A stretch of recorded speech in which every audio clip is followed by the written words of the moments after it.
Good morning, students. Students, how are you? I hope you are very well. आशा है कि आप अच्छे होंगे. And today's now your topic starts subject civics in SST. Subject civics and topic chapter 2. What is democracy and why democracy? Right? And we have a discussion in previous classes with you as introductions. What is a democracy and how can I explain democracy's definitions?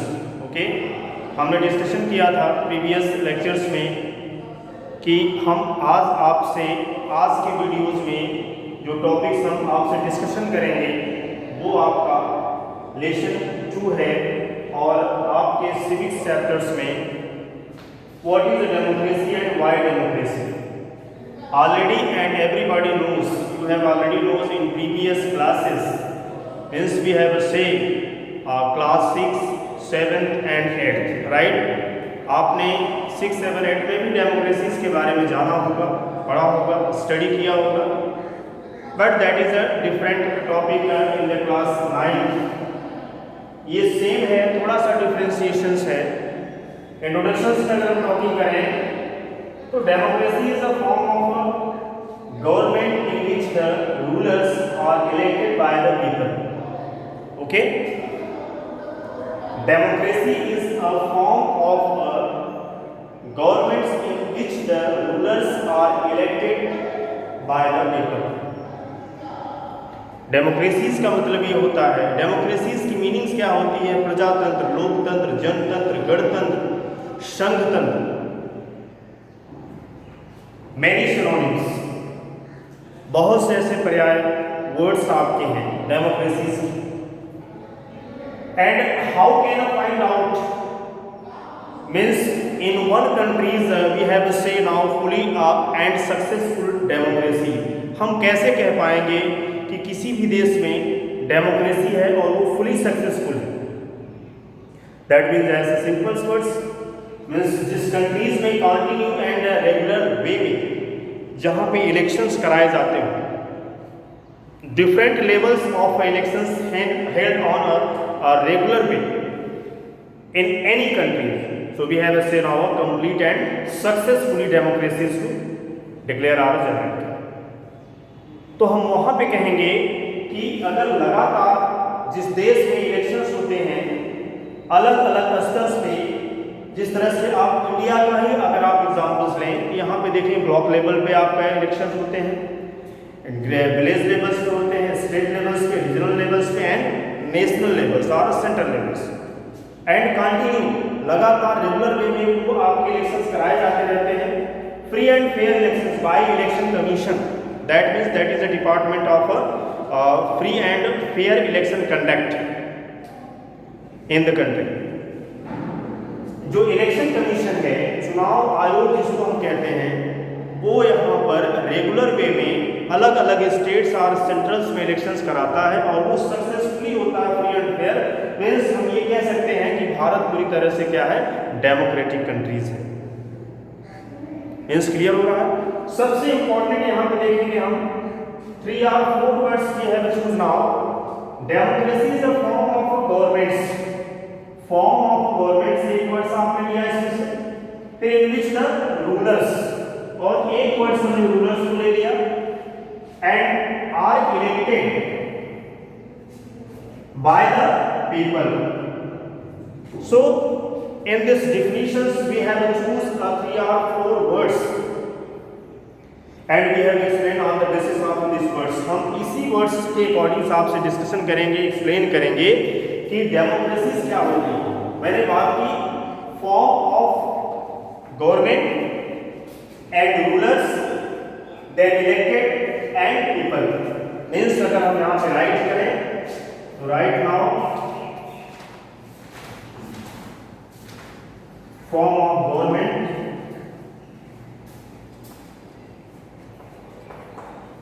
second rulers, third elected means election की बात हुई for people.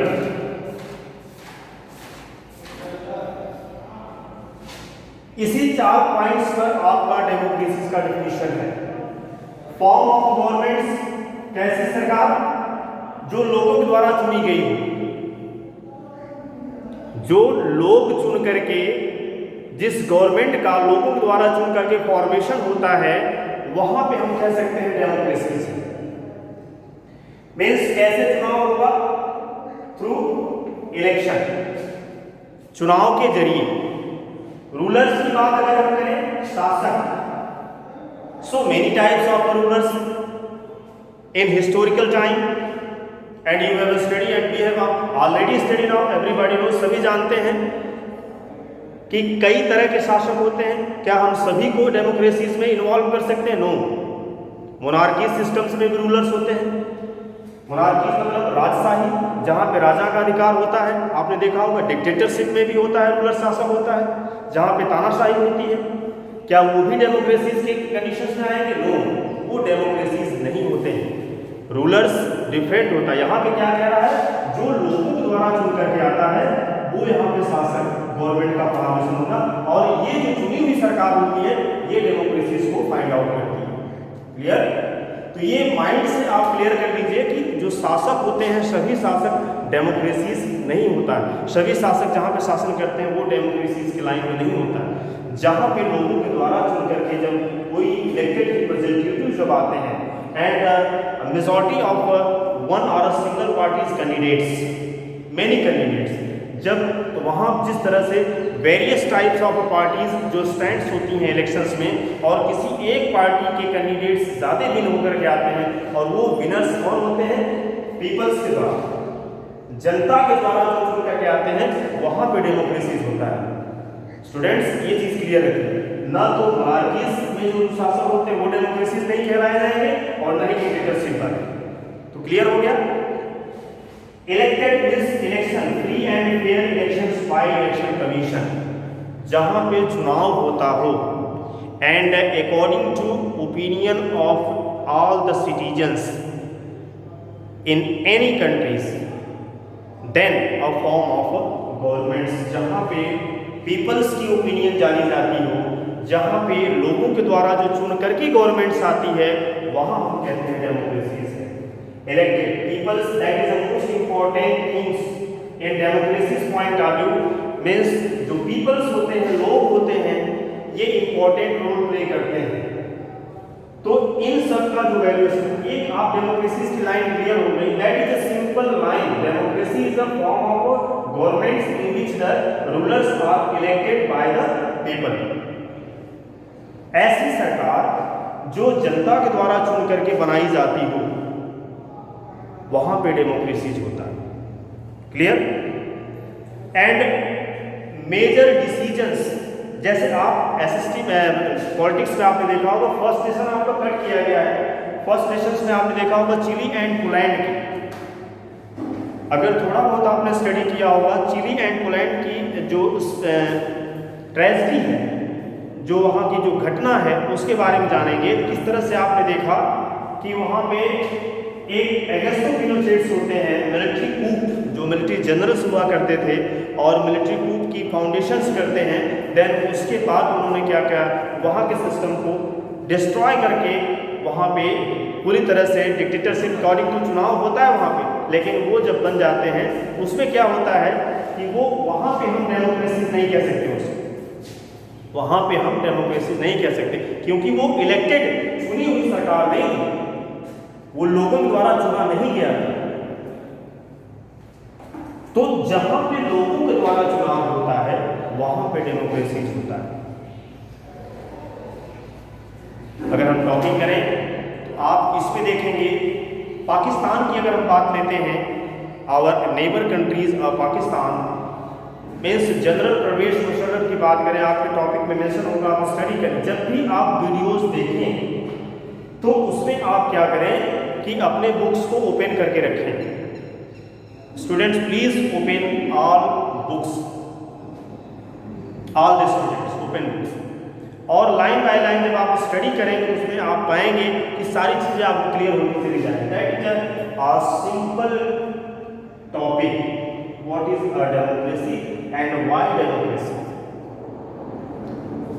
Pakistan में आपने देखा था, we have talk about during the 1999, 1999 की मैं बात करता हूँ। जनरल परवेज मुशर्रफ जो थे उस समय वहाँ के जनरल हुआ करते थे मिलिट्रीज के, उन्होंने क्या किया, मिलिट्री की कूप की फाउंडेशन किया और उन्होंने वहाँ की जो उस समय जो रूलिंग गवर्नमेंट्स थी, जो लोगों द्वारा चुन करके वहाँ पे सरकार बनाई गई थी जनता द्वारा, उसको तख्ता पलट कर दिया और खुद वहाँ के प्रेसिडेंट बन गए 1999। Okay, general Pervez Musharraf military के जनरल हुआ करते थे वहाँ के आर्मी के। इन्होंने क्या किया, इस टाइम पे मिलिट्री कूप की फाउंडेशंस की और उसके बाद वहाँ की जो चुनी हुई निर्वाचित जो सरकार थी, इलेक्टेड जो गवर्नमेंट फॉर्मेशन थी, उसको आप चेंज करके खुद प्रेसिडेंट बन गए, आपके बुक में मेंशन होगा। और उसके बाद इन्होंने इतना ज़्यादा अपने आप को स्ट्रॉन्ग कर लिया कि इनके ये इतना ज़्यादा पावर को सेंट्रलाइजेशन कर दिया इन्होंने कि इसके अकॉर्डिंग इनके पास इतनी ताकत थी कि ये किसी भी वहाँ के जो गवर्नमेंट्स या किसी भी गवर्नमेंट्स को चेंज कर सकते थे। ओके, सो 2002 में इन्होंने एक रेफरेंडम पास किया।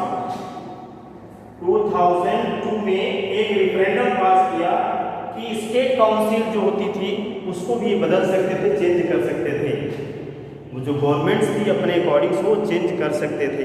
तो इस तरह से आपका सिस्टम हुआ और रेफरेंडम के द्वारा इन्होंने पाकिस्तान के कॉन्स्टिट्यूशन में अमेंडमेंट किया, संशोधन किया और उस संशोधन के जरिए पूरी पावर्स अपने में इन्होंने एब्सॉर्ब इकट्ठा कर लिया और उसके अकॉर्डिंग ये स्टार्ट किया वहाँ पे। तो क्या हम इसको कह सकते हैं कि ये डेमोक्रेसी है? नो, क्योंकि इलेक्टेड प्रेसिडेंट नहीं थे, he is not the elected president. Democracy वहां होता है जहां पे जब पीपल से इन्वॉल्व होती है और लोगों के द्वारा जब चुन करके सरकार बनाई जाती है उसको हम कहते हैं डेमोक्रेसी। ओके, तो इस तरह से हम स्टार्ट करेंगे। आज हमने व्हाई डेमोक्रेसी, डेमोक्रेसी क्यों? Because we have not a survive without rules regulations and law and order. In a democratic systems, major and many decisions on the behalf of people's opinion, जनता के आधार पर जनता के लिए ही जो decision policy making की जाती है वो बनाई जाती है और रूल्स रेगुलेशंस डेवलप किए जाते हैं और इसीलिए रिक्वायरमेंट होता है डेमोक्रेसी की। कॉन्स्टिट्यूशंस डेवलप होता है, जो गवर्नमेंट्स फॉर्म होकर आती है, बन करके आती है, लोगों द्वारा चुन करके वो क्या करती है, वो फिर ऐसे कॉन्स्टिट्यूशंस के अकॉर्डिंग वर्क करती है जहां पे रूल्स रेगुलेशंस मस्ट होते हैं। क्लियर? तो इस तरह से हम आज एज इंट्रोडक्शन हमने बताया आपको। अब इस तरह से हम आपके आगे बढ़ेंगे, इस तरह से आपको स्टडी कराएंगे। 3 और 4 लेक्चर्स में हम इसको आपको फिनिश कर देंगे। आई होप कि आपको समझ में आया होगा और अच्छे से आप स्टडी करिए इसको। जहाँ पे भी कहीं प्रॉब्लम आती है, वीडियोस वॉच करने के बाद, स्टडी करने के बाद कहीं भी प्रॉब्लम आती है तो you have a contact with me and we have a find out your questions, give by me answers. तो इस तरह से नेक्स्ट वीडियो में हम फिर से आपसे रूबरू होंगे। Thank you and have a nice day.